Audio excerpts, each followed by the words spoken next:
Hi guys, what's up mananap? Welcome back. Hi guys, what's up mananap? Welcome back to my channel. And alam ko sunod-sunod na yung upload ng videos natin dito sa YouTube. At ipagpapatuloy ko yung videos natin na unang dating natin sa Amerika at na-experience natin yung red bud, no? Kasi makikita natin dito, no, ko yung pagdating ko sa racetrack, nung una kong na-meet yung mga bago nating kaibigan dito sa racetrack, marami tayong na-meet na mga bagong tropa tulad ni Snappy, ni Kuya Geng, and siyempre si Paulo at si Alan nakasama natin na nag-set up, no, ng campsite natin dito sa Glen Helen Raceway. So panoorin natin tong video na to. Maraming salamat po sa lahat-lahat na sumusuporta sa akin dyan sa Pilipinas at sa buong mundo. Sa lahat ng mga nanonood ng videos natin sa YouTube, shoutout sa inyo lahat. God bless. At sana mag-enjoy kayo sa video na to ngayon. Sticker? Yes.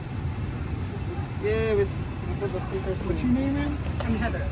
Ray. Nice to That's meet my you, dad's Heather. name. Oh, really? Good name. Strong name. He's strong. You can put it up on the window. BBM. That's Now you're awesome. official. Thank you. Yeah, we're officially here in Glen Helen. We're from the Philippines. Are you? Yeah. Okay. You guys Santic Philippines. Let's go. Long way from home. Well, good luck out there, guys. Thank you. You guys have a good weekend. Thank you. Bye. Sa turn. So, nanadring motor ni Alan. Albigs, nanadring mo motor ba? Ibaba na. So, ang mga gamit na ito, ibaba na po.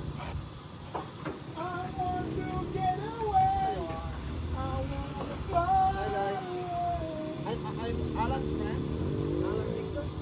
So, where's Mike?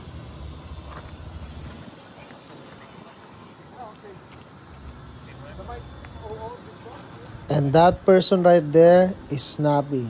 He's gonna be one of our very close buddies here in the US. And he loves drinking beer.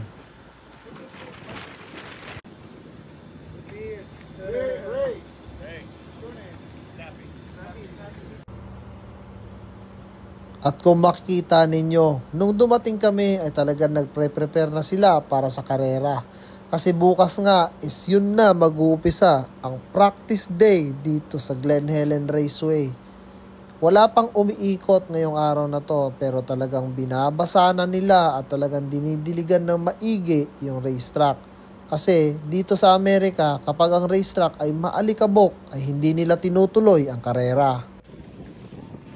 At dito nga medyo malaki ang problema ko kasi yung mga gears ko ay nawawala.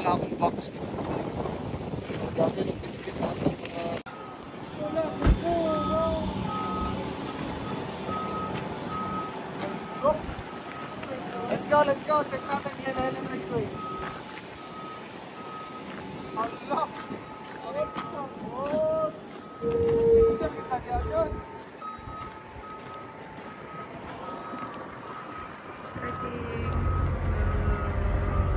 Ito nga pala yung unang pagkakataon ko na makatapak at makita itong iconic Glen Helen Raceway starting line.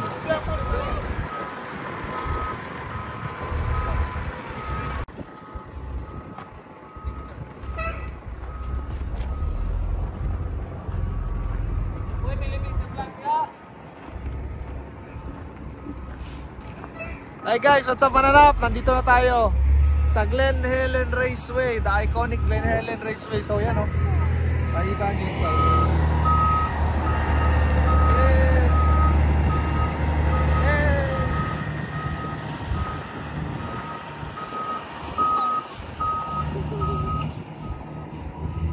Hihi! Sa wakas nakarating na tayo dito. Check natin yung message kung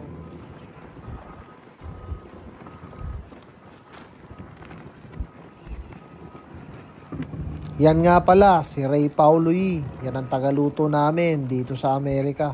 Napakasarap magluto ng kaldereta ng tao na yan.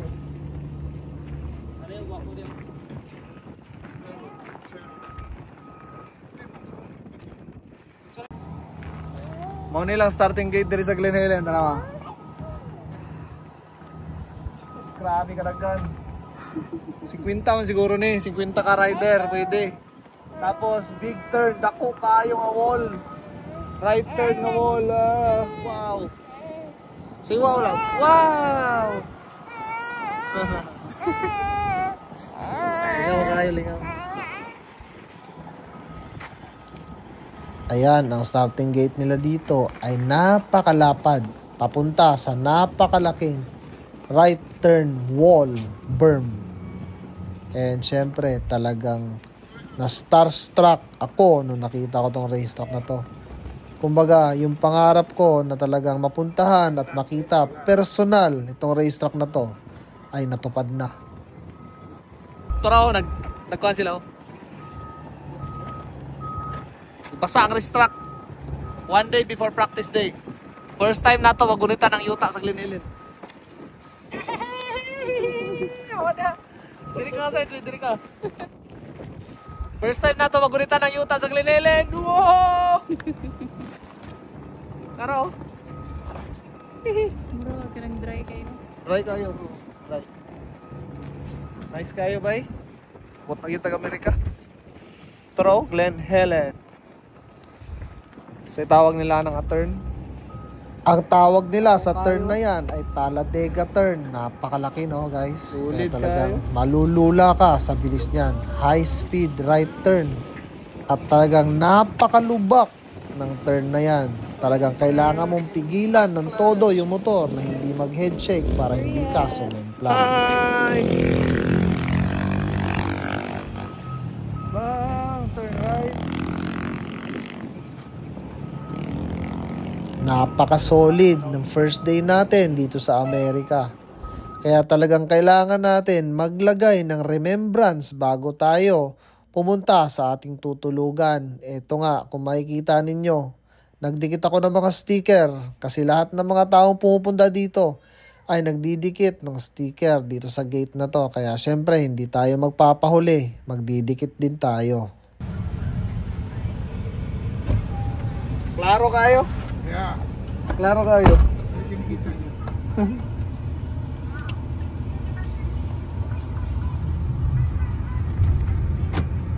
Kakatapos lang natin sa Glen Helen Raceway. Grabe yung experience. First time natin makita personally yung Glen Helen Raceway. Iconic raceway. Ang sabi ng babae na nagbabantay, this is the track. The track. So, pinakamalupit na racetrack ng motocross, no? Sa balat ng lupa. Kaya, ayun. Ngayon, didiretso naman tayo sa bahay na tutuluyan natin kay Kuya Geng Galicia. So, yung tutuluyan natin dito sa Riverside, California. Musta ang Glen Helen, bro? It was the best racetrack, dude. Grabe, Yep. Grabe dun. Hey, I see you there, guys. Takits. Andito na tayo sa bahay nila, Kuya Geng.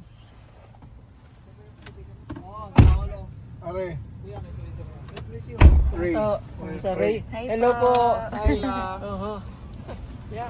Galing kami sa racetrack. Pasok ko muna. Yan. At eto nga pala, si Kuya Geng Galicia. Siya yung magpapahiram sa atin ng RV na gagamitin natin at tutulugan natin sa buong stay natin sa racetrack ng Glen Helen. Yung gray, ito sa mga lababo. Kasi di mo pwedeng itapon kung saan saan yun. Kaya iniiyon po nila, ibabayad mo ng itatap mo. Ito, may double deck dito. Tapos may igaan dito, folding bed. Yung mga pinsan ko naman nadadating sa... Pagkatapos nga natin ma-set up yung RV, ay nag-bike-bike muna kami ni Aria at ni Sheila. Namasyal muna kami sa neighborhood nila Kuya Geng. At eto na nga, kinabukasan, nag-set up na kami at kinabit na namin yung trailer dito sa truck ni Kuya Geng. Kasi nga, dadali na namin itong trailer na to sa racetrack sa Glen Helen para may pwesto na kung saan kami magka-camping for the weekend.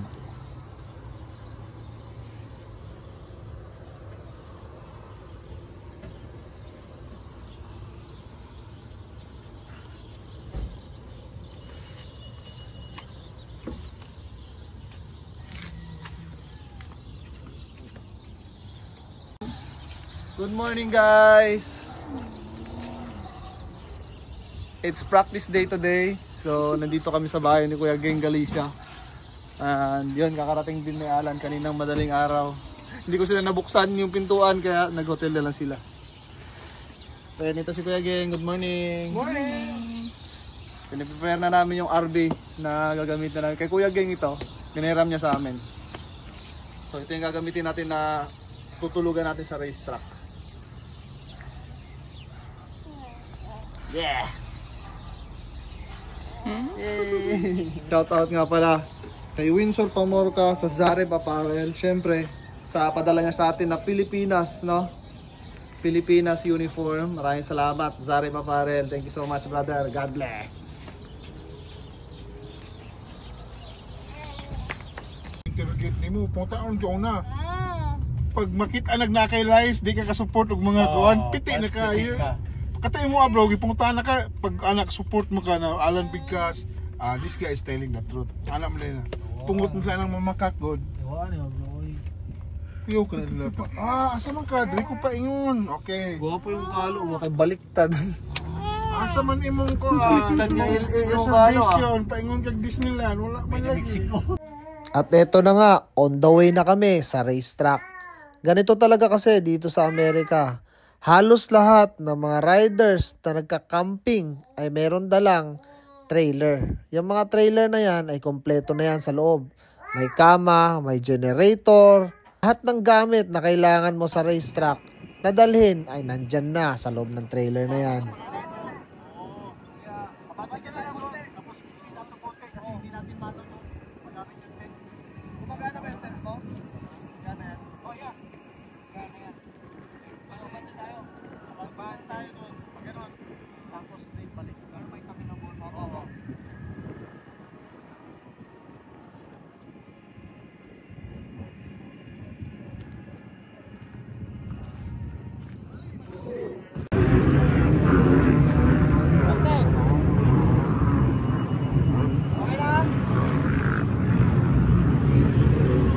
Atras konti, atras!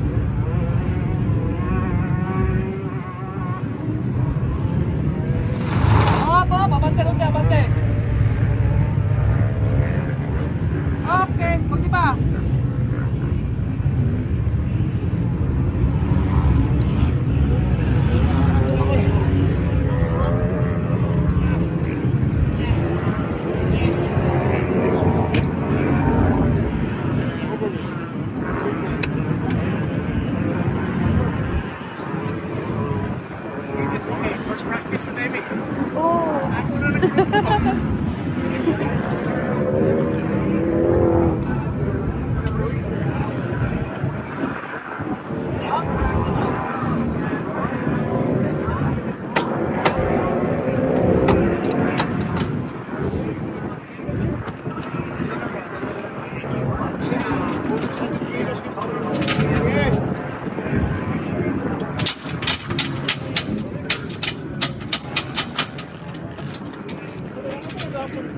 At medyo nahihirapan nga kami na matanggal yung trailer dito sa hitch ni Kuya Geng. At yan nga, nataan rin sa tiyaga. Tanggal na rin namin yung trailer. Pwede na kaming makapagpwesto at may ayos ang aming mga gamit. At pagkatapos nga natin na mag-set up ng RV trailer natin, ay syempre umpisa na ang practice runs natin dito sa Glen Helen. Alam nyo ba na hindi pa dumarating yung YZ450 na galing sa Canada para magamit natin pag-practice. Kaya talagang naging challenging para sa atin yung first practice natin sa Glen Helen. And gusto ko nga palang mag-shoutout sa solid supporters at commenters at lahat ng mga viewers natin sa YouTube. Most especially kay EDR_TV sa suporta mo, idol. Maraming salamat. Shoutout sa iyo. Kita-kits tayo sa susunod na videos natin dito sa YouTube. Abangan nyo itong episode na to. Kaya maraming salamat sa inyong lahat. And thank you for subscribing. God bless everyone.